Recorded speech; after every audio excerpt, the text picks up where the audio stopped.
You know what it's like when you've been for an autumn walk and you've picked up all sorts of bits and pieces in your pocket and you don't quite know what to do with them when you get them home. Well, I'm Julie Davis from Julie Davis Flower Workshops and Flower Start, the online flower arranging courses. Come with me as I show you how I arrange my little decorative bits and pieces in a metal bowl that'll sit quite nicely on my coffee table in my living room, and I can add to it and take away from it as my winter walks. So I've got my bowl here, and I got this from a junk shop and it doesn't lie flat. So if you've got a bowl at home, you just need to make sure it's got a flat bottom or that you know what you're dealing with to begin with. And I'm going to start off filling my bowl with some preserved greenery. So I showed you how to do this a few months ago, picking the greenery in the height of the summer and then preserving it in glycerin and boiling water, and just wait for from 3 or 4 days to 2 or 3 weeks for it to pick up the glycerin, and it preserves and the leaves become quite leathery. So, you know, you put in as much or as little as you like. I'm working on this because I want to put in my massive artichoke head, which I got from a pick your own farm the other day, and I'm going to cut it really short. It's got quite a chunky stem, and I can just set that into the bowl as well. And actually, having put that in there, it weights it down really well. And then I was fortunate enough, a friend of mine sent me a note on Facebook Messenger to say, would I like some of her nuts?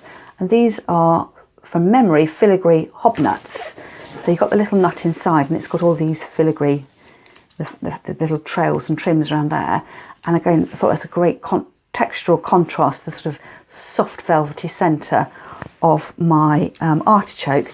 And just to start to put a few of those into the edge of the container. And because they are spiky, but they don't hurt. But it does mean you can sort of balance them, so they're sort of clinging to each other, a bit like those children's games when you build little statues and they hang up like that. And I've been picking autumn leaves as well. And this one I've just coated with some olive oil because I wanted to see whether I could get the sheen to stay. You know, it's like when you pick up wet leaves and they've got that lovely sheen. So it has worked, but I will say the leaf has dried out. I thought it might have given it some pliability, but it hasn't really happened. And I can tuck that down in under there. I'm picking some clematis seed heads. So again, I'm going to put those in against the leaf so that you can see the sort of fluffiness against the shiny quality of the leaf. And really, you're just building it up just any way that you know, pleases you. There's no right and wrong way of doing this. I picked up some crab apples as well. So that one's started to rot off, so I won't use it. But, you know, I can just, you know, push those down there to fill up that little gap. Got quite a few of those. And again, they almost don't look real, but they're, you know, really lovely at this time of the year. And, you know, as that one's falling off, you could, when you're displaying it, have, you know, you don't have to confine the materials to the metal tin, that you could have the materials spilling out onto the side as well. I've got here some hydrangea stems that I've been drying over the summer, and I was going to put it in all as one go, but I thought it just, even though it's a very delicate flower, it just looks quite top heavy in relation to everything else. So I'm going to cut off a few florets. So I've still got the main stem to enjoy for something else, but these florets are much more delicate and they'll sit better in relation to the scale of everything here that I've got around my bowl. I'm going to put them around that side and then come and fill in on the other side here. I've got oak leaves, and again the same thing, I can cut off a small sprig. So that's the beauty of when you have your own materials that you're using. You don't have to keep everything long. You cut it to fit the bowl or container you're going to use, and because these are preserved materials, I can put them away in a box and I'll be able to enjoy them another time. But it is lovely being able to have a sort of decorative nature table almost. I can remember doing that when I was at primary school and bringing things in for the nature table and just enjoying the seasonal bits and pieces that are around at the moment. Here is some hawthorn berries. So these do have big spikes, and by cutting it off there, there's no leaves left, you know, and I could arrange that across the top so it overhangs the artichoke head and just sort of diffusing the colour really of the artichoke, so you don't get that huge bang of purple in the middle. It's just broken up a little bit. And perhaps to repeat some of these crab apples around the corner that I can see there. some more, another repeat the cob nuts over the other side. So it's quite nice to do that. Something big on one side repeated around on the other side as well. And you just start to build up your own little nest of what you've got going.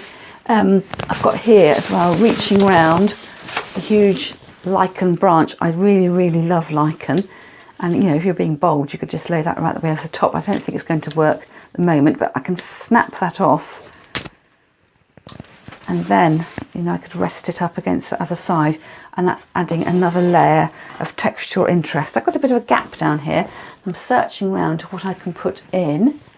I've just found some preserved clematis seed heads, the old man's beard. And again, these were left in a drink of the glycerin and water. So you can see the difference. They weren't the same seed head, but that was a seed head that's just been allowed to dry, and that's the one that's been preserved. So this one is going to crumble and fade away, whereas the preserved one will stay in situ a little bit longer. And I sort of quite like that featheriness up against those crab apples down there, and start to fill it round. And perhaps for contrast, I'll move one of those. It was falling off that side. I can tuck it in just so you get the contrast between the two types of the seed head as well. And I need to come in, I've got a little gap at the front, so I'm going to come in with some pittosporum, again preserved in the same way with the glycerin. Chop a snippet off, take some of those apples out, and then replace them like that. And there you have a little dish that you can use to display on your coffee table, and just be a reminder of all those lovely winter walks you're going to be taking before the summer period. I mean, this will last forever. You may need to keep a watch on the crab apples that they don't rot, but they can be easily taken off. And then you can change this and adapt it for Christmas by taking out the apples and putting in Christmas baubles and changing it around that way. So I hope you enjoyed that, and I shall see you another time.